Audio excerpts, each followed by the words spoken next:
Welcome to Behind the Smile with Ash Butterss, a podcast designed to reveal the truth behind the masks we wear. Together, we look to demystify the human mind and its behaviours in relation to mental health, trauma and addiction. My name's Ash and I'll be your host as we uncover the real stories of people's pain and the steps they've taken to live a life of freedom in recovery. From sobriety to spirituality, join me each week as we uncover the reasons why people seek recovery and how their lives have changed by living one day at a time. Hello, everyone, and welcome back to another episode of Behind the Smile. Today, I'm joined by Drew Wild, an addiction, trauma, and codependency coach who is making waves in the world of recovery and how we talk about addiction. Drew's mission is to tear down the stigma and change the way people look at addiction by focusing the lens on trauma. Drew works with people who struggle to break free of their vices and who want to live a life of freedom without needing to lean on alcohol, porn, social media, pills, food, weed, drugs, or basically anything else that's holding them back and leaves them feeling regretful, empty, and unfulfilled. Now, Drew and I connected on social media a little while ago now, and I've been so super keen to get him on the show. So without any further delay, dialing in from sunny Queensland, I'd love to welcome Drew onto the show. Drew, welcome to Behind the Smile. How are you today? I'm fucking amazing. I'm great. I'm fantastic. I'm actually really excited. It's my partner's birthday tomorrow, and I just love celebrating human beings in life. And so, yeah, I love that. Nice. What have you got planned? I mean, we won't break any surposes because this will be out after. She's in the next room. Oh, okay. We better keep it a secret then. She's in the study next door. So. Oh, well, that's exciting. What else is going on in your world at the moment? My world is occupied by one-on-one coaching. My world is occupied by just creating. I'm creating a summit. We'll talk about more about that at the end. I've got another client who's talked me into co-creating an app with him at the moment.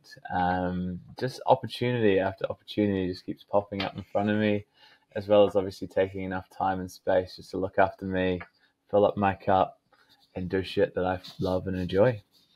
Yeah, nice. That sounds like the dream, being able to do what you love, have all of this expansiveness and all of these opportunities, but still taking the time to find that balance. It's literally the dream. Yeah, it's something that's been so close to my heart for many years. Like I've always had like this inner rebellious part of me, and it's a part that, you know, it's unconsciously showed up in some pretty ineffective way, but it also consciously shows up in some really effective ways. The more that I've been able to integrate that part of me, and that inner rebel has always been like, fuck the system, ultimately. Fuck the system. Fuck the bullshit narrative that you've made me or tried to like condition me into believing to be true. And with that has come this like, this trap of the 9 to 5.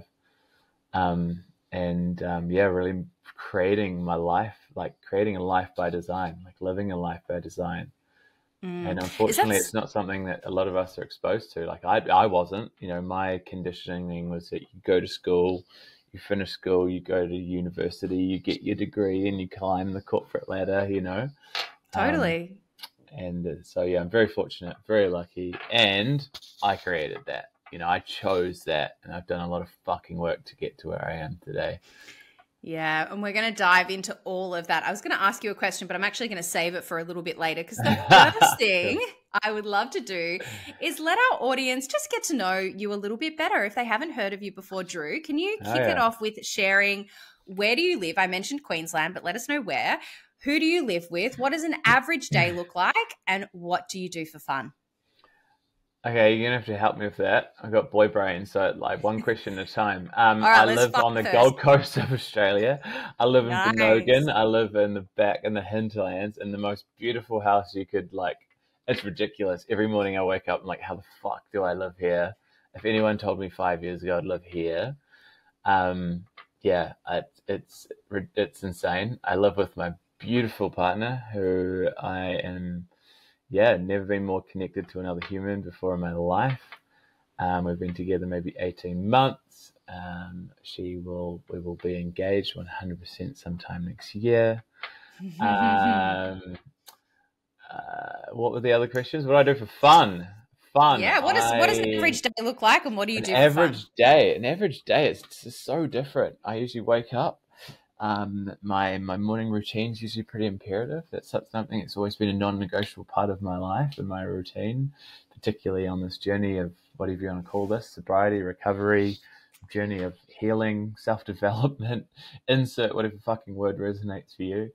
Morning routine has been critical. So I've got a few practices that chop and change depending on what I'm working on specifically for myself at any given moment in my life. But usually some sort of just like slowness and a bit of like intentional connected practice. Then I usually get up and I go to the gym and I train. I do group training. I love group training. So I've got a fucking epic gym down the road called Never Quit. Shout out to Never Quit. They're amazing. I drive home. I don't eat. I don't usually eat till midday. I usually have a lot of my clients in the morning. A lot of my clients are in the States. I do have a lot in Australia and New Zealand as well. But so my morning's their evening. So I have my American clients usually in the morning. And then I usually spend midday just sort of fluffing around, chilling out, eating a bit of food, sit in the sun. Then my afternoons, it depends on any given day. Usually Monday through to Thursday, I'm usually in my office where I am right now, getting a bit of work done, admin done, just working behind the scenes on projects, things like that.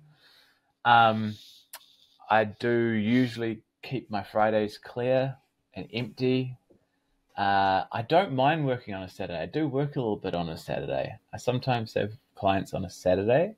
I've got a group program I run on a Saturday morning. And then the rest of the weekend is just open to have fun, which I think was the next question. What do I do for fun? That's it. What do you do? I know I see fun? on socials there's like cars and what else? Yeah, I've got some cars. I've got a epic dope fucking fun new toy that I call it a toy. It's a new car that's just ridiculously fast, and I get to take to the racetrack. I've got jet ski, the Gold Coast is like the most perfect place for a jet ski. So I love being on the water. I grew up a lot on the water, grew up around boats. I really love being in the ocean, chasing whales. Like, it's insane here on the Gold Coast. I've literally get to like go out and just like plot along next to whales. That's the most insane concept in my mind. It's ridiculous. Dolphins, just lying on the beach. I love hiking. I love my friends. I fucking love music. Music is life. Music has been a huge center point of my life. All throughout my entire life. Actually, my dad was a huge muso. I worked in the radio industry in New Zealand. I'm not Australian. I grew up in New Zealand. I moved over here maybe 5 years ago. I will be Australian soon, actually. I've got to go for my citizenship so that I can get my partner on her visa here because she's from Canada. So oh, wow. It pains me. I've got to become Australian. Ugh. I love it. Look, I mean, I love spending time with good people, good connection, good humans that I just relate with, I feel safe with. There's no mask, there's no bullshit. I can just show up as me. They can show up as them. All of them's welcome whenever, whatever's going on. We can sit and there's a fluctuation in that. That's really important to me. Like, I don't want all of my friendship circles and groups to be centered around like, let's have the most deep, heartfelt fucking conversations all the time. Like, fun and play is a huge part and value of my life. And sure, 100% we go there when we need to go there. And I'll be like, I'm there whenever anyone needs any sort of support and help. And amongst all of the depth and the connection is a lot of fun and play as well. So, look, from what I see on social media, it looks like you are having a lot of fun. So I can confirm that you're telling the truth. Now, you just mentioned then this whole idea of like, there's no masks, there's no pretense in these friendships and relationships, which is a perfect segue to the photo that I've asked you to bring in today. So, Drew, I've asked you to bring in a photo from a time in your life where you are hiding behind a smile. So you were pretending to be one version to everyone in the outside world, but internally recently, you were really struggling. Can you please describe for our audience who can't see the photo right now, but you can check it out on my website, ashbutters.com, or head to my Instagram at ashbutters. What am I looking at with this photo? And can you please describe what's going on in your life at that time? I'm trying to bring it up. I've got a folder in my phone it's just called labeled Me Fucked. It's just where I kept all of my photos. That says it. That I've ever collated of me fucked. Man, I'm just looking at this dude right now. He looks, just in pain, disconnected, extremely unwell, extremely unhealthy. There was so much self-hatred, self-loathing going on inside of this dude. He had and has and still has, like, his core essence was love, like so much love to give, and such a big heart, and really was a big gentle giant. But so much of that in itself was a mask as well. Like, it was a huge mask of mine was the nice guy, the chameleon. Who's Drew? Who do you want me to be? And that, I can go much more into depth later on in the podcast, but that was a part of my conditioning and my childhood development.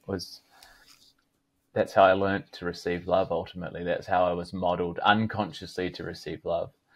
Really seeking so much external validation and love from outside of myself. Doing anything that I could to mold and adapt the human that I was, given whatever situation or social scenario I was in, trying to scope out who I needed to be in order for everybody else to like and love me. My God, Drew, you are telling my story. Like, I identify so much with that. You have no idea. Totally. So how old were you at this time? I mean, this photo in particular, I wouldn't have a clue, if I'm being really honest with you. I want to say mid-20s, probably. Yeah, so it's back in New Zealand? Yeah, back in NZ. And what did life look like? I think actually, I feel like this was a Sunday. I feel like we had already been drinking all Saturday. I might have combed out. It depends if I was taking drugs. I might have still been awake from the night before, and we most probably drove probably at least an hour and a half to a good beach. I felt one of us had an idea to go to a beach somewhere, and I'm still in the clothes from the night before. Obviously, not many people wear I think it was a corduroy Timberland, like thick as shit shirt to the beach. I mean, it's not what you pick first off. No, that's not you. It's not my usual beach attire. Let's put it that way. Okay, that's good to know. And I know exactly who's next to me. Obviously, I won't name him, but I know who's exactly sitting next to me. And I can see in his hand is a drink it's called a Park Lane, and that was they had various flavors of gin and tonic, and they went down well on a hangover or the next day. They were palatable. So yeah, that's who that dude was. And was that a standard weekend for you? Oh, that was 100% standard. Yeah. I mean, that's probably a rare occasion when I was actually like still orientated around people. Most of my addiction was behind closed doors. Most of like when I was at my worst of my worst was just alone, isolated, door shut, curtains closed. Hugging a vodka bottle. Yeah. And did you know at this time when this photo was taken, did you have any conscious awareness around your state of being and how disconnected you truly felt? Or was this just what you did to get by, and that was part of the social circles you ran with and the life that you were living? No, I knew, because I'd already been to rehab once by that point. Okay. So I went to rehab for the first time at 22, 21, 22 maybe. So your shit was already really pretty bad and dire by that stage of my life. So I had been to rehab once, came out with a benzodiazepine addiction. Rehab's great for picking up new tips and tricks, by the way. so yeah, went and got loaded up on different medications, found what ones sort of served me, as well as, it's just another addiction. It was just another Band-Aid. Yeah. And I don't know, I think maybe I was like clean and sober for maybe 9 months. But again, like I was 21, 22, I guess I wasn't done. I had much more exploring or research, as they call it, to go and do. And I started drinking and taking drugs again, but it wasn't as bad as it got to. I think probably my Valium addiction helped that inadvertently, and probably extended the length of like the period of time I spent in that space as well, because I also now inadvertently had a way to self-detox, which was probably extremely fucking dangerous. So like that would have taken away a lot of opportunities that probably would have got me in front of professionals that potentially would have got me help sooner. But again, that was just my journey. So that dude, well, like he knew what was up. He knew that there was a lot going on, but he certainly wasn't willing to look any further. And how long were you back out for? Because I know this is a curious thing that I'm going to ask you about this. Yeah. So I ask all my guests as part of the preparation I do for these interviews, if you have a sobriety date, what is it? And you shared, hey, Ash, I'm about 6 years, but I don't track my sobriety date anymore. Tell me, why is that? I just don't. It's my personal preference. I've ended up back in rehab. Honestly, like I don't remember. I want to say like 2017, maybe 2017. So I think, where I said I'd probably around 6 years. I did the usual thing to start with. Like 12 steps supported me in the beginning. And I tracked my dates, and I was, I really hung on to that for quite some time. And then the more, I guess, I learned about myself, and I can go into this obviously deeper when I start to talk about my approach to addiction as well. I didn't like, it felt like a real, like it was an identity piece. And I can also, and I know for a fact for a lot of people, it can actually create a lot underneath a lot of us, people like you and I, there's a deep-seated undercurrent of shame. And I believe that it's quality over quantity, I'll take a dude who has, done some really deep diving on himself and has really explored all corners and facets of his the actual compulsions that are creating this desire to escape, that has been deep diving for say a year. I would almost guarantee that the quality of his recovery is better than someone who's just stopped and is white knuckling and is running on willpower and is doing absolutely fucking nothing to actually look at the energy that is still in his system, that's still in his body. You can just stop a thing, and kudos to the people that do. I've seen it time and time and time again. They don't generally seem to really love life, from my experience. They stop the thing, but I see it. It's like I call it playing that giant game of fucking whack-a-mole. Like you could maybe just stop drinking, but like that same energy, if you're not healing on the undercurrents of where that's coming from, it's gonna show up somewhere else. Whether it's overworking or over exercising or eating or porn or just patterns of behavior, like behavioral responses. Maybe you've got all of a sudden, like you've just got a shorter fuse. It's you're fiery. You get really pissed off at people way more, like a lot easier than you used to. You feel a little bit crazy because actually now you've taken away the one thing that was supporting you, and you've replaced it with nothing. Yeah. Because believe it or not, these vices that we choose, like they're actually a solution. Solution, right? Exactly. It's so interesting, isn't it? But yeah, they're helping us, they're supporting us. That's why we call them coping mechanisms. They're a mechanism to help us cope and deal with life when we don't really want to be in the full experience of life.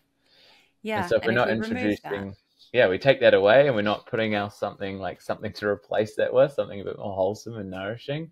Yeah, you will go crazy because you're going to start feeling all the shit that was bubbling and wanting to bubble up under the surface.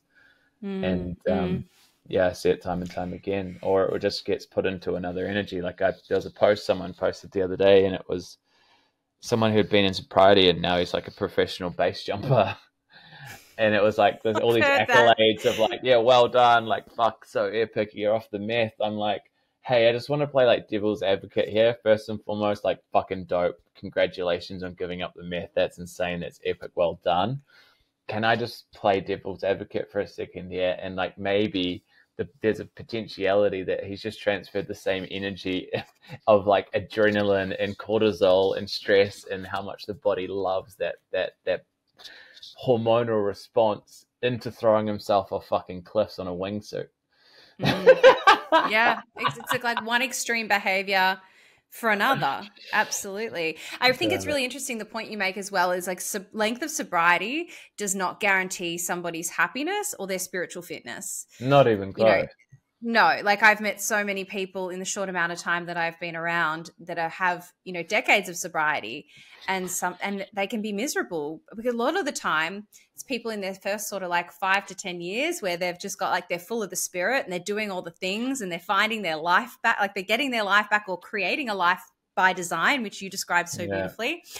And then you meet those people who, they've been around a few decades and they don't do the things anymore. And as a result, they're kind of fucking miserable. So, yeah, I completely echo that point that so that's just, not necessarily about the length. Like quality over quantity, and I don't identify myself as an addict. I don't like that identification type process or that I would never say, hey, I'm Drew Wild, I'm an addict or I'm an alcoholic. I'm much more than that, and that's cool. Like if that works for you and that feels good for you and that's comfortable for you, that's fine. Like I've got no qualms with whatever anyone else is doing, but that was just, I guess, part of my journey and realizing that I didn't need particular labels and I didn't need to track my time. It was like I'm just happy doing me. It's one of the things that I really love about connecting with people like yourself where we have different viewpoints on this, we have different approaches, but both of us very much say, do what works for you. Like I'm never going to sit there saying to someone, you must identify as an alcoholic. If that label is going to keep them away from recovery, keep them from finding an alternate solution, then like throw away the label. But 100%. For someone like myself, who identifies and it works really well, and I almost wear it like a badge of honor, then that works as well. So definitely. And I did. I was exactly the same as you. Like exactly the same. Like what are you 2 years, 3 years? 3.5. 3.5, yeah. Like in my maybe 2-3 years, like I was like, fuck yeah. I was like posting, every year. I was like, woo, and it was dope. Like it was cool. Yeah. And then it just got to a point where I was like, oh, okay, cool. Like I'm not that anymore. Like I'm so much more than that. And I don't need to really just keep sharing that anymore. Yeah. And that just comes in the journey and just different levels of yourself as we evolve, as we continue to evolve and grow. And that's the cool part, right? We do if you stay sober, you stay clean, like you do continue to evolve and learn as long as you keep putting in the work and exploring 100%. These different avenues. Drew, I want to go back to little you, the little version of you, the chameleon. Yeah, for sure. What experiences were you facing as a child that created this need to shapeshift and become somebody that would keep everyone around them happy? Yeah, for sure. Okay, I'll backtrack a little bit. So just to preface, I believe before I start going down the trauma train, choo-choo, we'll do a few bit of prefacing before I go into that thing.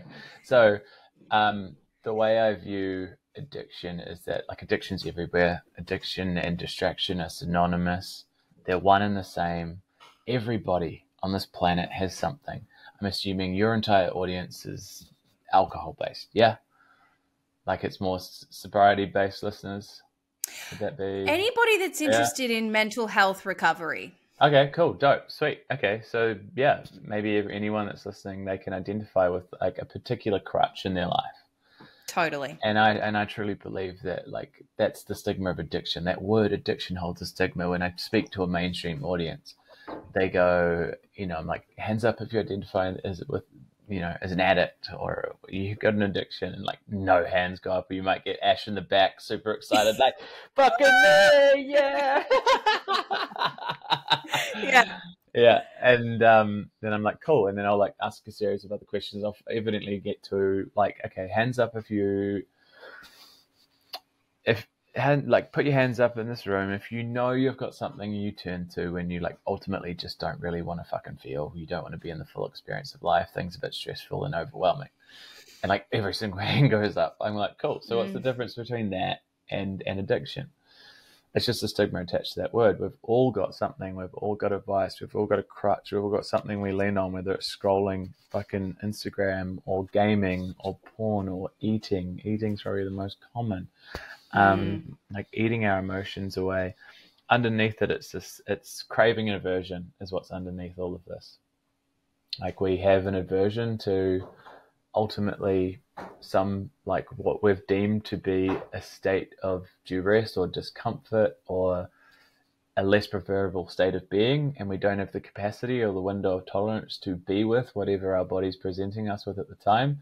And so we find what works really well and really quickly to like numb us the fuck out, to suppress what's coming up.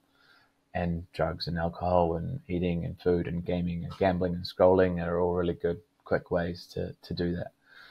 So that's preface number one, is like we all have an addiction, and we get to treat it the same. And this is where I guess trauma also has a like very vast stigma attached to it. Unfortunately, these days it's a real buzzword in this space. A lot of people talk about trauma, and very few people really deeply understand trauma. So trauma, again, like let's go trauma 101 really quickly in like 2 minutes.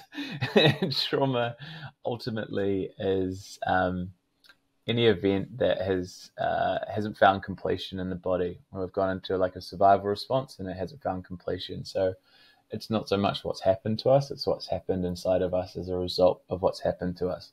So trauma can, and quite unfortunately often is for many people, what we'd call in a clinical sense, like acute trauma. So acute trauma would be like sexual assaults, verbal assaults, physical assaults, things like this that unfortunately are very common. And unfortunately, children are put in these places, these situations. So those are very real, living in poverty, living in, you know, war-torn countries, things like this. These are very real, like traumatic experiences with this genuine threat to your life. What a lot of people don't understand a lot about trauma is that I'd say 90% of like these patterns of behavior that present for a lot of us is what we'd call developmental trauma. And developmental trauma is a lot more nuanced and I guess complex in the sense that it's a lot harder to see, because developmental trauma is most of the time it's actually what didn't happen to us in the way that we needed it to. And so therefore it's literally just our lived experience. So it's very hard to see what is just our lived experience. And I was the same. Like I started down this trauma train and trauma route and following this pathway well before I knew what my shit was. I was like, but this feels true. And I was like, so I used to sit in the like rehabs and rooms and they talk about you've just got a disease which there's no known cure. My whole body was just like, this sounds like bullshit. I was always that guy, and I said like that inner rebel, right? It's worked for me really well in some cases. And that inner rebel's like, that doesn't feel true. That feels like a fucking cop-out. That doesn't sound right. What do you mean I've just got a disease for which there's no known cure? Like, why? I was always asking why. Why me? I'd drive like counselors and shit mad and be like, why? But why? But why? And they're just speaking what they've been taught and regurgitated out of a textbook, yeah? And I was like, there's got to be more to this. So that's where I sort of started down this choo-choo trauma train. And that, yeah, evidently led me to realize that this is all contingent on this, like, ultimately this human inability to feel and process our emotions. No one teaches us this stuff. No one shows us this stuff. Like, you know, in actual fact, most of us, unfortunately, have been deeply conditioned into the opposite, that it's not okay. There's been some conditioned belief or sense of around that it's not okay to feel our feelings. It's not okay to express our feelings. It's not okay to cry. It's not okay to be angry. It's not okay to feel full stop. Even the particularly. notion that we can have good and bad feelings, like, Oh, that's a load of shit. You know, they're just feelings. And I hate yeah. that as well. Like feelings, there's no hierarchical system to feelings. Mm. No one feeling is good or bad or high or low. Like I hate that high vibe, low vibe shit as well. It's like, again, it's just it's reinforcing this perpetuation of that, like one is worse than the other. Yeah, it's crazy, like since getting sober, I've only realized in hindsight that like I was addicted to feeling good. And Hmm. it's taken me like a number of years now to actually realize that I can't feel fucking amazing 24/7, even though I want Sure. to. Like, Yeah, because I wow. spent Oh my 20 God, years. Ashley, a human. I know, right? Shock horror. But after Oh 20 shit. years of like chasing that buzz constantly and then now Yeah. removing all the stuff around me that allowed me to continue that buzz, it's like, oh, like I actually am allowed to just be okay. That's it. And to embrace that, or on the flip side, like I'm allowed to have rough days, and that's not a bad thing. That's just me having a human experience. Totally. Yeah, and it's this foreign fucking concept for so many people to understand. So, Yeah. yeah. Okay, where was I going with that? Developmental trauma. So developmental trauma ultimately is, yeah, it's just not getting your basic needs met in the way that you wanted them met as a kid. Simple as that. That's completely different for everybody. Like that can shit. I truly believe this is like most human beings.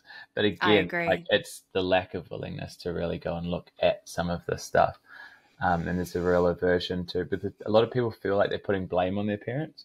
We're not putting blame on our parents here, guys. Like and that can be a bypass as well. It's like actually like, going straight from, oh, okay, I can recognize this stuff from my childhood to, oh yeah, but my mum and dad were doing the best they could with the resources they had, but not looking at the very visceral effects that still had on them.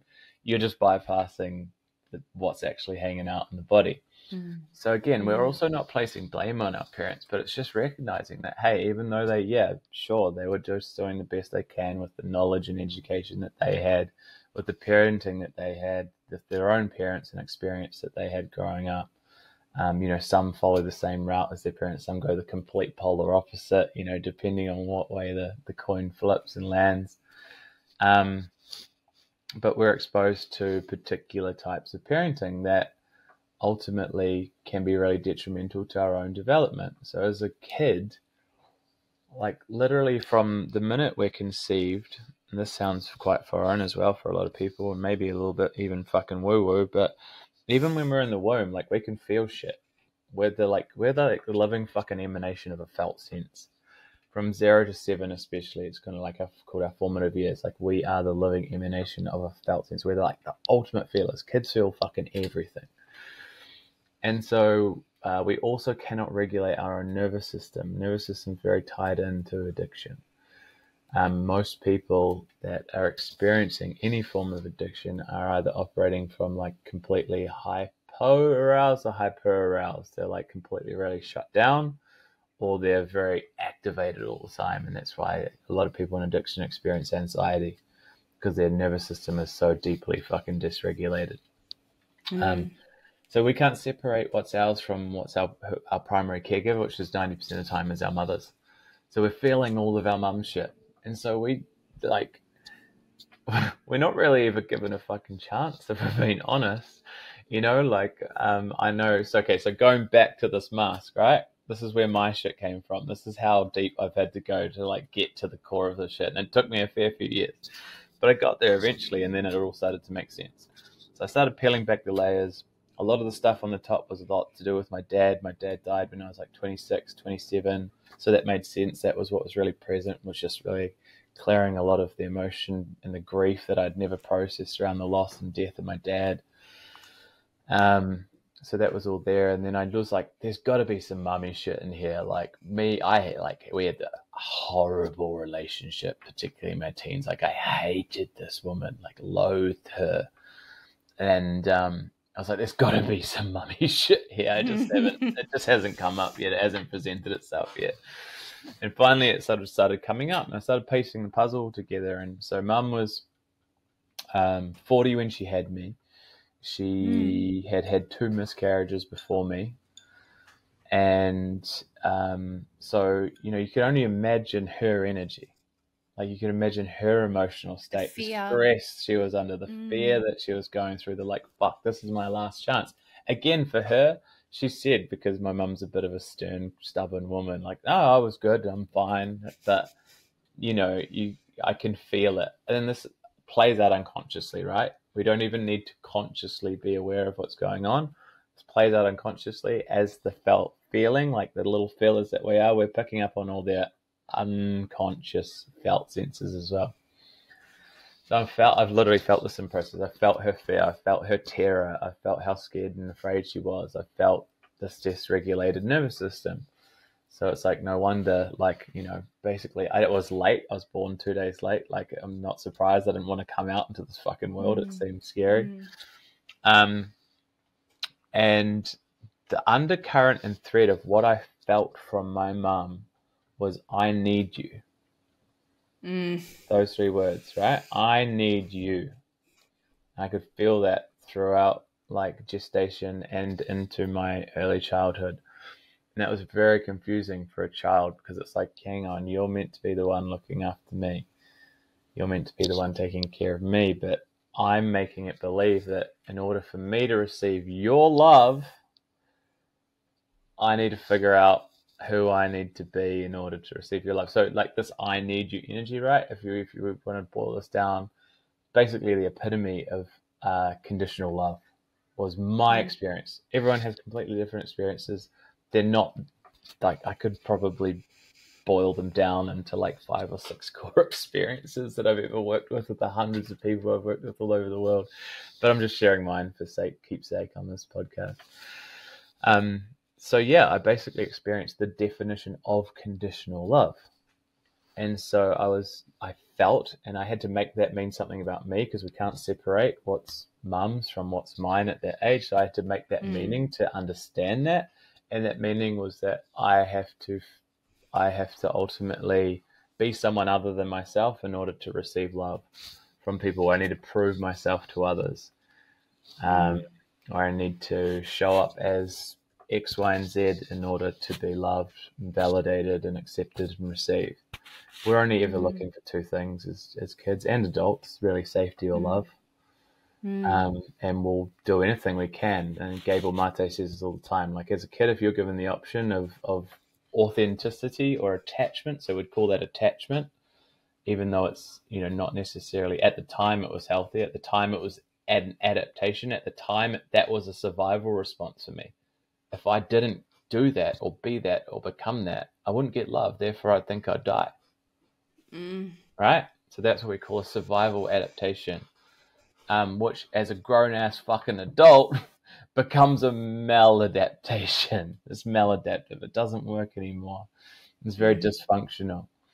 So in my core, growing up, you can, you know, this makes all the sense in the world. In my core growing up, from the minute I came into this world, I felt jaded. I felt discomfort in my body. I felt dis-ease because my nervous system was so fucked up. I felt uncomfortable in my skin. You know, I believed that I had dis-ease, not a disease. I had a lot of dis-ease in my body. I was that dude that couldn't fucking sit still. I was the jiggler. I was the mover. I'm fucking bouncing around in my chair. I'm wriggling. I'm moving. You know, I got put in front of a doctor after everybody had been diagnosed with ADHD. And again, all these adaptations started playing out. You know, I was the class clown. I was the rebel. All of this was to get love, to get validation, to get approval. You know, if someone asked me, you know, like, who's Drew? It would be like, who do you want me to be? And so we will always choose attachment over authenticity as a child, because that literally means survival. Means we live. And so it's just this consistent contortion and fracture further away from our authentic self in some way, shape, or form. And that just creates and becomes our identity, who we think we are, who I thought Drew just was. with no concept of anything else, or how that was created, or why I believed such things, or what was going on internally to create particular behaviors. So yeah, started smoking weed really early. Again, no surprises that weed calmed me down. I was like, holy shit, I feel still. Wow, that was foreign for me, just to feel still, feel at peace, feel at ease. Same as alcohol. You have a glass of wine or a drink. It's like, it's like, what does it give you? That's what we should be asking people, not demonizing the vice. It's like, what does this thing give you? Generally, you'll get the same answer. I feel a little bit more relaxed. I feel a little bit more settled, more soothed, feel a little bit calmer. I feel a little bit more rested. I don't feel as much pain anymore, whether that's emotional or physical. I'm like, oh, okay, wow. Well, I'm just not surprised you choose to drink. And so, yeah, of course. as well as having all these internal narratives that were created as a result of this developmental trauma, it was just this core belief of just, I'm not fucking enough as I am. Yeah. And so just to feel that alone was too much for me. I didn't want to be with that. And so it was just a constant seeking of how can I get outside of myself? Because I didn't like to be me. I hated me. Yeah. Fucking loathed me. My internal dialogue was fucking horrid. Same. Yeah, I was about to say, it's the same for most people I've ever worked with. Like, that internal narrative is fucked. Yeah. And for me, it went quiet when I drank. So I was like, give me more of that. Yeah, right? That like shit, the only time there was settle, they simmer, there's like, there's peace. Like, fuck. And so this is the pieces that we need to work on. So yeah, anyway, that was where that like mask came from. That's just one of many, but that's just an example, I guess, to show you how subtle this stuff can be. It doesn't have to be these big capital T traumas. It can just be like, there's a whole generation of babies that were being told that, or parents that were told to leave their babies to cry it out. Controlled crying, I believe they called it. Oh yeah, my it's God. Wild. I'm sure my mum did that with me. Yeah, I'm sure my mum did that with me too. And if you watch a baby, they start bawling their eyes out because it's the only way to communicate. They're like, yo, like, mum, I need something right now. I need some love. I need some nurturing. I need to be fed. I need some connection. I want to feel you. And then you've been told, no, leave them. And you'll see them, they'll start crying. It gets a bit louder. And then they actually go into fear and like absolute fucking terror because they've been left alone. They've made it believe again that like they've been abandoned, and it's not okay to express anymore. And then they learn that if they pacify, if they shut down, so then they go into shutdown. If I shut down, that's when mum will come back and, give me a pat on the head and go, good boy, good girl. And so we go, oh, fuck. Oh, so it's not okay to express myself. Not okay to express my feelings. And we reinforce the pattern over and over again. We've got an entire generation of that shit coming through right now. Oh, my goodness. Oh, my goodness. It blows my mind.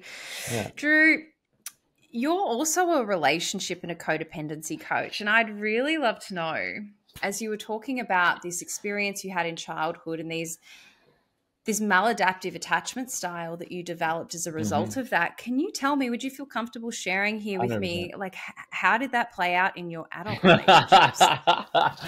Not very well. So yeah, like, people if they've done a little bit of work, they might have heard of attachment styles, and what I believe a lot of books don't go deep enough into is where these truly come from.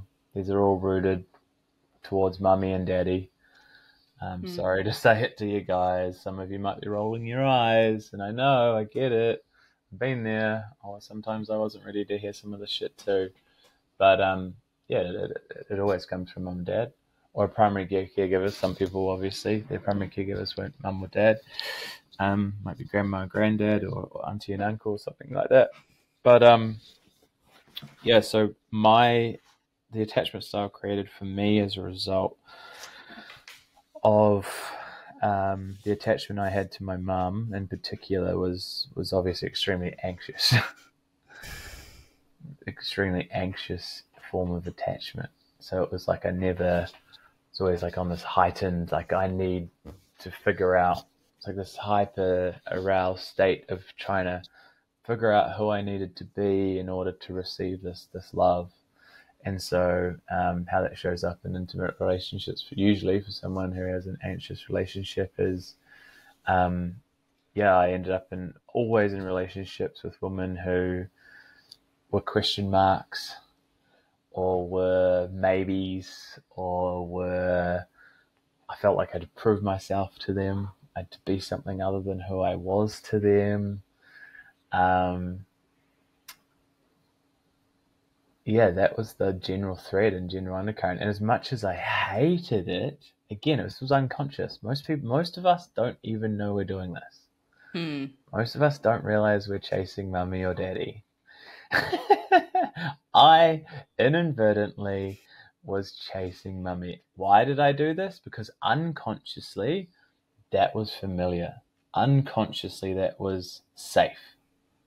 That was what the body recognized as love. That was what my body was attuned to believe love was. Yeah? And so this is where you can get really fucking confused and like trauma bonded. So I end up in this relationship. As much as I consciously hate it, there's a part of me that's like, oh, this feels so good. And so familiar and safe. Familiar. This feels, safe to a point. False sense of security, I guess, is a better correct. Way to put it. Yeah, false sense exactly. of security. And so this is why a lot of us end up in some reasonably toxic relationships until we can actually heal these parts of us. This happened. That was my pattern until, one particular woman I was dating for some time just mirrored this. She was like the ultimate mirror for me and just held this up. And, this shows up for a dude as well as women, but particularly for a dude is like the needy nice guy. And I don't know about you, but you're a reasonably embodied woman. Like, that is ick. Like, that is a fucking turn off. That's a red flag right there. Like, it's a needy little puppy dog. Like, ugh. Unless, like, you'd never had that before, right? And some part of you was like, oh, actually, wow, I'm finally getting treated, like, in a different way to which I have. But again, then you might turn away from that and then go and chase the bad boy or the dude that, gives you breadcrumbs because that's what you had in your childhood, yeah? So that's how it can show up relationally. Codependency, I guess, there's variations of codependency, but ultimately codependency is addiction on another human. It's in its shortest form. It's like there's a part of me that has found a role and a place in this person's life that gives me a sense almost of worth, and that will mirror some part of childhood. You often find, unfortunately, a lot of people, particularly women, I work with a lot of women, majority, I'd say 70-80% women, you find if they've grown up in an alcoholic or potentially abusive household, they'll inadvertently find themselves with partners with similar vices or addictions or behaviors, and they get fulfillment again unconsciously. They become the rescuer, they become the martyr, they become the nurturer, the savior. I'm going to do what I could. I'm going to try and do what I felt powerless to do as a child. I'm going to try and make up for what I couldn't do or be as a child. And so there's a hook there. There's a trauma bond in that dynamic. There's again, all unconscious most of the time. We don't realize we're doing it, but we're my God, yeah. Continue to repeat these same patterns, these same cycles. And it's not until it's so much of the work I do with so many of these incredible humans, guys and girls, men and women. It's just helping them connect back to themselves, their true self, their authentic form, self-awareness, self-empowerment, confidence, belief, trust, sovereignty, so that they can start to detach from the core of the root of the wound And if we can disconnect from the core, or like not disconnect from, we actually we're not trying to solve or fix any of these, what I call these undigested life experiences. What we're actually doing, if someone's trained properly to work with trauma or somatic based trauma, especially the stuff stored in the body, it's not of the mind. We really need to start to integrate what we call a bottom-up approach to healing. All of this is stored in our soma, it's in our body. It's not of the mind. So this is all proven. You can go and research PVT, polyvagal theory, like there's 80% of our feedback system is from the body up. And so these events are actually, they're stored in the body. And so through somatic experiences, we can be guided safely back into some of these particular experiences that never found completion in the body. And by doing that, we can ultimately, through a process of like titration, kind of like turning a tap on, turning a tap off, slowly but surely, we start to very fucking safely, like this has to be done extremely safely, take a person back into an experience that is uncomfortable. It's not necessarily fun. Might be emotions attached, there might be discomfort attached, there might be things that come up, but we get to start to what we call metabolize the experience. So we're not fixing it, trying to get rid of it or slap a band-aid on it, but we're learning how to be with it. We're learning how to hold it. We're learning how to expand our capacity. So I mentioned earlier our window of tolerance, right? If we haven't done a lot of this work, our window of tolerance is next to nothing.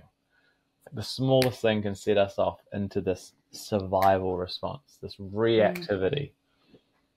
But the more that we can learn that a lot of these emotional experiences are actually safe and they're okay, and we can take ourselves back into them with safety, this window of tolerance or this capacity starts to grow. And so that same response that might have triggered you into picking up a drink or into having a smoke or a scroll or a whatever, we actually can be with that. We're like, oh, actually, like I'm okay here. But there might be something that maybe tips you over that. And so we're just a slow process of starting to expand this window of tolerance, expand this capacities to where we get to the point where, you know, ultimately you just feel as though like it doesn't really matter what life throws at me anymore. I can be with it. I can deal with it. I can move through it without needing something else. And I'm human. It doesn't mean I always get it right. I'm not fucking Buddha. I'm not aiming for enlightenment here. It doesn't mean that I might not sometimes snap at the wrong moment and in a moment of weakness, but I'm very quick to clean that shit up. Very quick to go back, and it's like this rupture and repair and relationships really important. So that was a bit of a tangent, but yeah, that's I guess the core of codependency. Is like we find roles within relationships that fill a need or a void that no different to a vice. It's filling a need or a void that we don't know how to fill from within ourselves. We're just doing it with a human being. I've just been sitting here like nodding along for anyone that's listening and not watching this right now. Like my head is just like a bubble going, yes, yes, yes. I just identify with so much of it. And I love the tangent that you went on, because I think it's really important to highlight the need for us to be able to feel it, to heal it. And to, you know, I always say to the people that I'm working with, an emotion won't kill you, but a substance might. And to be able to sit with the emotion, and my dad and I talk about this a lot, having a sense of curiosity and inquiry around the emotion rather than that fear. And I think for me, that's doing a lot of that work. I did a lot of somatic therapy while I was in rehab. That's amazing. Has been the game changer for me, because that person that you were describing who dates their father or trauma bonds, like I've done it all. Massive trauma bond with my ex-husband. I've dated someone that was exactly like my dad before. And, you know, I couldn't think my way out of that. Like I had to feel my way out of it. I had to be brave enough to go back in and look at the behaviors, look at the trauma to get to the point I'm in today, which is the healthiest, happiest relationship I've ever been in. And perfectly honest, like it's not what I thought I wanted originally. Like everything I thought I wanted was incorrect, but he's everything I needed in the most healthy, functional way possible. And it has taught me, Yeah, And it's it taught doesn't me mean we so don't have much. issues, yeah? Doesn't mean there's Right. Well, not there's no such thing problems. as perfect. Yeah, it just means that like we just have a better ability to not make it about ourselves. Like, I say this all the Mm, time when I'm doing relationship coaching. Like it's me and my partner versus the problem, not me versus her mm, mm, or her versus mm, me.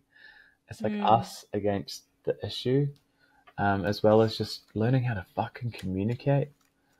Like so Yeah. many Do you think that's like people the just the don't even missing know how to key? fucking communicate. Yeah, 100%. Yeah.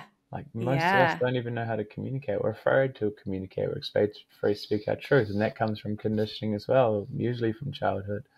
Mm-hmm. And so we don't actually know how to just hold it. Like I don't even call them adult conversations anymore because most adults don't do it. It's like just how to have a That's so productive and conducive relationship where someone actually just understands someone else's experience and can come into their experience with them and not be triggered and make it mean something about themselves.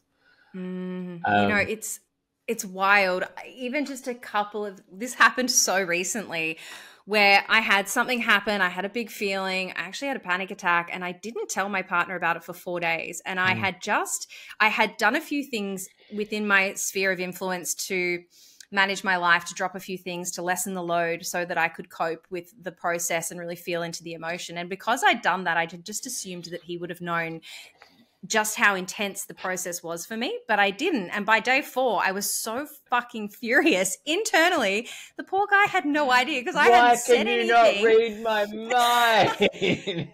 And like it was so crazy, like the level of fear that I had going into this conversation, Yeah, even though he is the easiest, most well-rounded, grounded person I've ever met to talk to. I yeah, still had that fear. I still had that old idea of not being lovable, of being unworthy, all the crazy stuff. So anyone listening along today, this is a journey and you don't always get it right, but I think as long as we do our best to show up, to keep practicing, eventually we land. yeah. It's crazy, Like I'm practiced at this. I was talking to a client about a lot of this today and last week. We've been doing a lot of beautiful work together, but yeah, I was talking about how like it's just again, it's taken a lot of practice. Like, guys, you're not going to get this right straight off the bat. It's taken a lot of practice to get to where I am and a lot of work. But it's like, even on she's been away for like 5 days. She was coming back, and then we're going away tomorrow for her birthday. So we're away for like another 5 days. So I've got like I want to be as open and like available during that time with her as I possibly can. And so just as she was coming back, it's just a voice message to bring her into my world.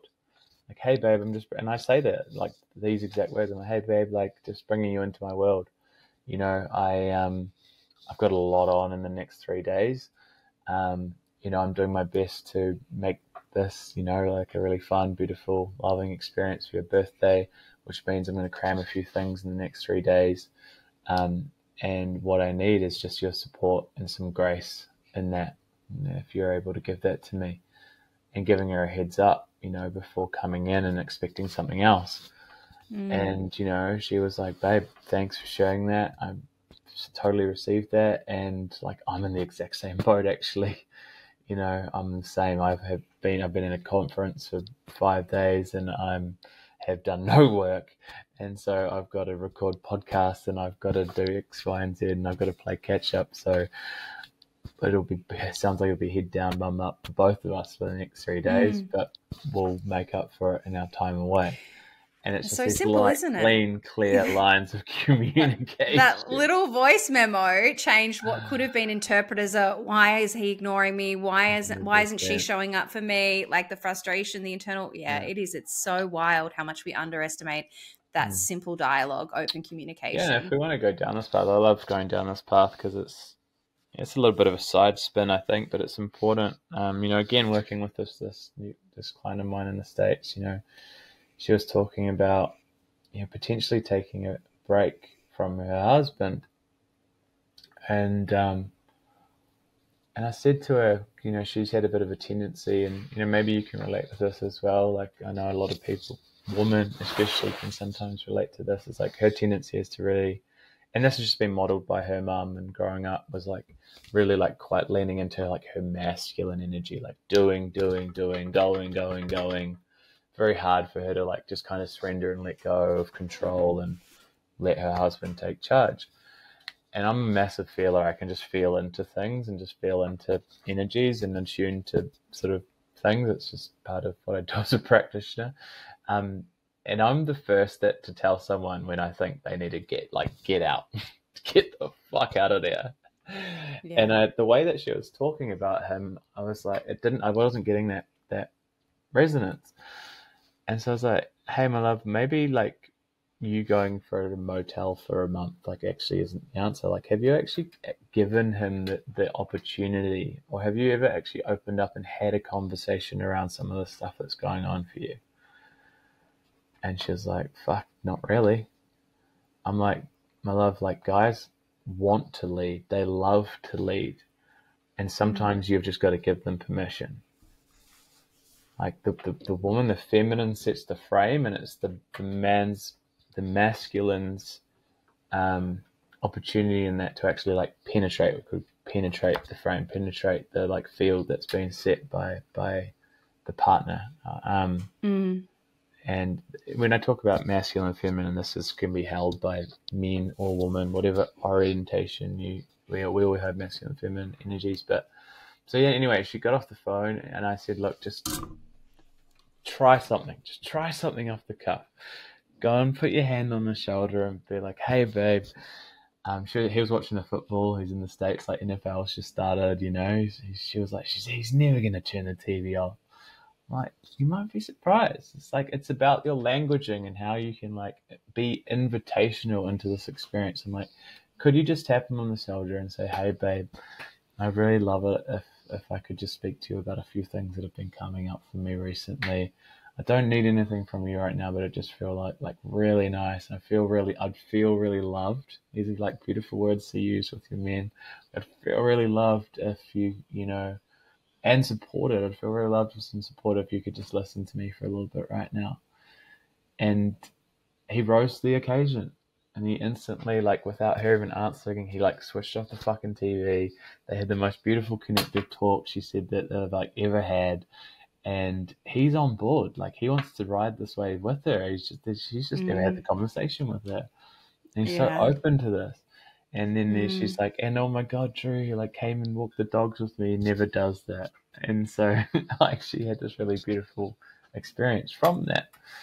And you know, that I say this a lot. It's like in our languaging, particularly women speaking to men, how much more can you open into like this invitational type languaging when you're doing things that really act? If a man is even the little bit tiniest like inkling of like has an embodied part of him, he'll step into this. If he doesn't, red flag, move on. If you use language like, hey babe, like I feel really fucking like loved when you do the bins, or he takes the bins out and you notice and you're like, babe, thank you so much for doing that. Like I hate doing that. Thank you so much. And giving a little kiss, right? Or like, hey babe, like I've got like so much on my plate right now. Like it would mean the world for me, and I feel really loved and supported if you could go and do the shop this afternoon if you've got the time and the space. And again, like his ears will peak and be like, oh, because men want to serve, men want to show off in that space, men want to be like, fuck yeah, like I've got you, boo. But again, it's and how often we just don't say anything. Yeah, don't say anything, or we'll nag, or like, you know, we'll say it, or we'll get pissed off, or like it'll let it pass, or the resentment will build, and then it will just show up in like some fire explosion somewhere down the track because we've just assumed that this other human isn't willing. And again, it's a complete different situation if he isn't. And if you've tried that numerous times and he's still not, then you're probably not in the right relationship. But it's like, can we give him the opportunity? Can we give this guy the opportunity and use that invitational languaging to be like, hey, babe, like, fuck, it fucking turns me on when you take me out on a surprise date and you organize everything and you just tell me what to fucking wear. Like that, excuse my language, I'm not going to go there, but like that turns me on. you know, he's going to be like, fucking done. Like, yeah. The secret to success, I tell you what.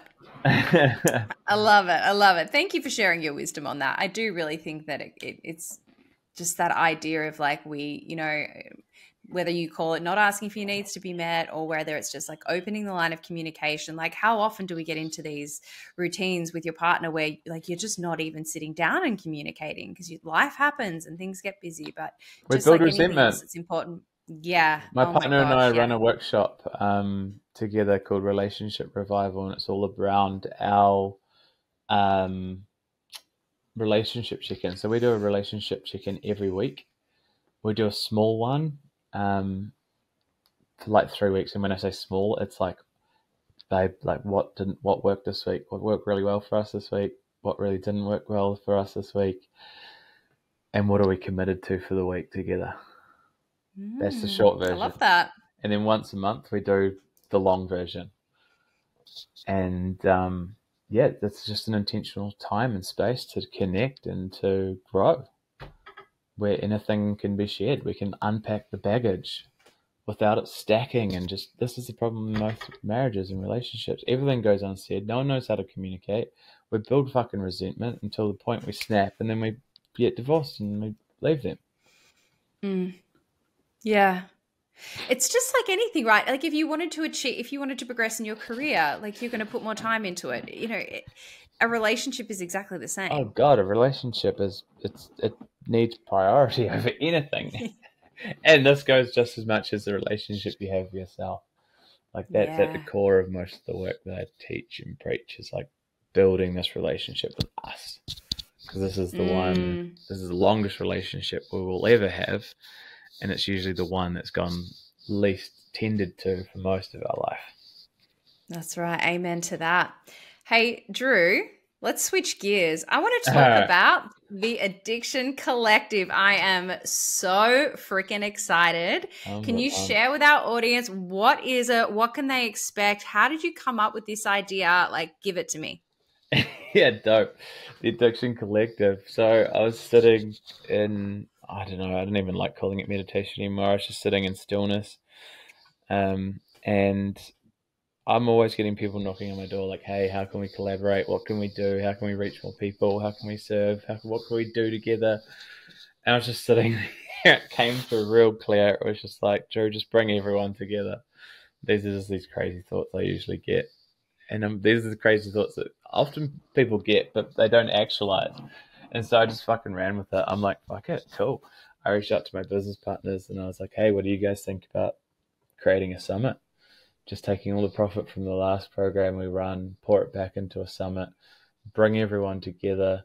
The whole I see in the market is there's heaps of like quote unquote conferences and summits that are targeted towards like the professional, like the therapist or the practitioner, and very few that are targeted towards the people in it, the people struggling or the people just coming out the other side.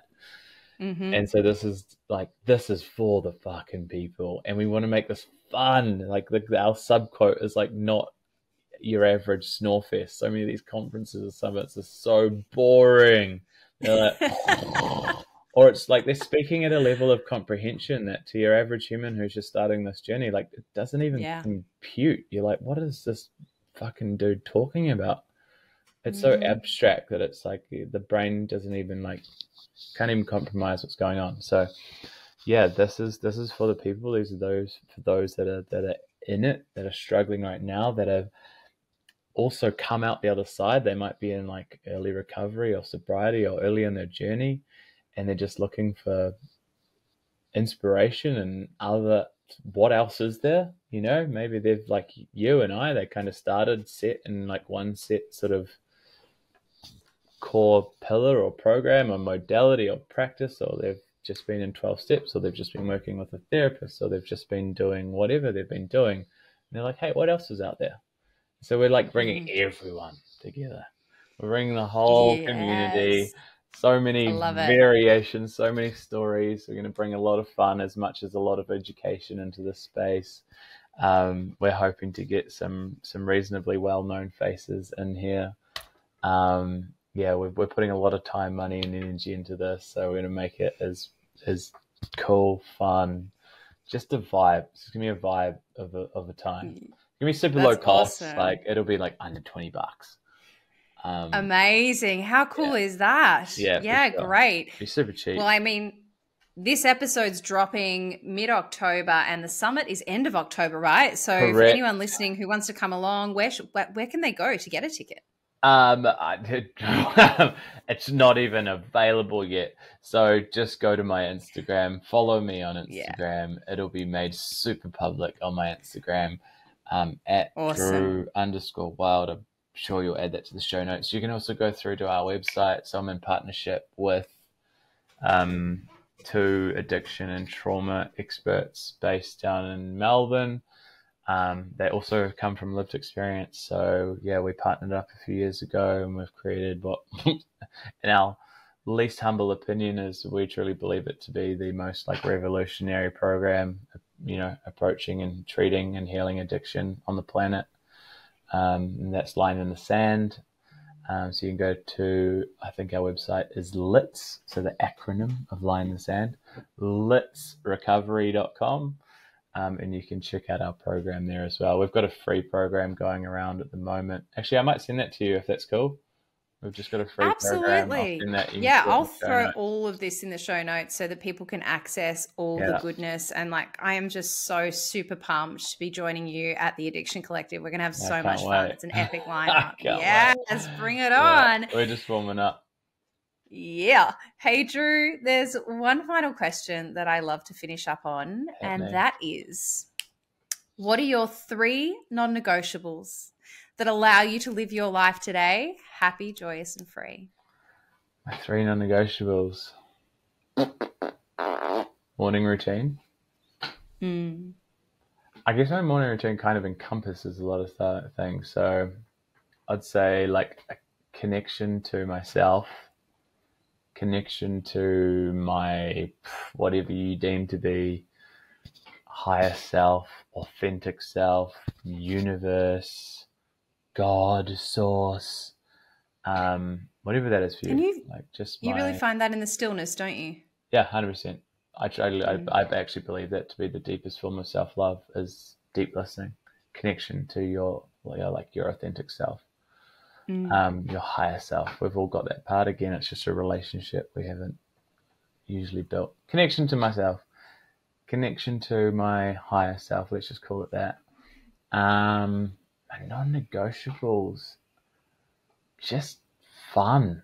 Like, fuck, if it's not fun, that's not true. If it's not like, if the overarching theme isn't fun, I don't do it.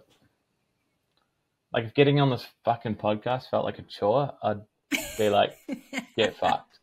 If the overarching energy of creating this summit, which is a lot of work, by the way, wasn't fun, I wouldn't do it.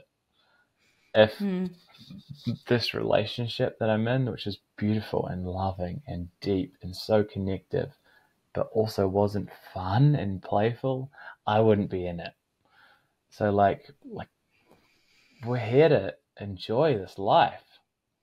We're here to have a bit of fun. I think some of the, one of the gifts of my dad passing away was, do what makes you happy. I think there's a study, like the 4 regrets of people on their deathbed. It's usually something along the lines of like working too much, not expressing themselves enough, not connecting enough. I don't know, like you can Google it, go and find it. There's like 4 key things that most people forget. But some of the conversations we had before he passed was like, I think he wished he did things differently. He had an amazing job and career, but, spent a lot of time and there was a lot of stress. Probably evidently contributed to what killed him. And so it's like, he just looked at me like, Drew, do whatever the fuck makes you happy. And so that's I love that. core of everything that I'm putting my energy into. Like, there's got to be some fun and play along the way, otherwise I'm like, what's the point? Yeah, I mean, it's a beautiful message to finish up on, like just this idea of like, we're not here for a long time, so let's have a good time. Hey, Drew, I have Yeah. freaking loved this conversation with you today. That's I been knew fun. it was going to be good and it's exceeded my expectations. So I hope everyone else agrees. We say here on Behind the Smile that when we recover loudly, no one need suffer in silence. So thank you so much for being an absolute legend. Yes. And Yell it I'll from chat the to you fucking soon. rooftops. Amen. Take care. Peace. A big thank you for tuning in today. If you'd like to support the show, you can do so by clicking the subscribe button and leaving a review. Every review helps this podcast become more discoverable, meaning more people can hear these stories of strength and hope. Together, we will continue to remove the stigma around mental health, trauma, and addiction. Remember to reach out to those you care about, and I'll see you next time.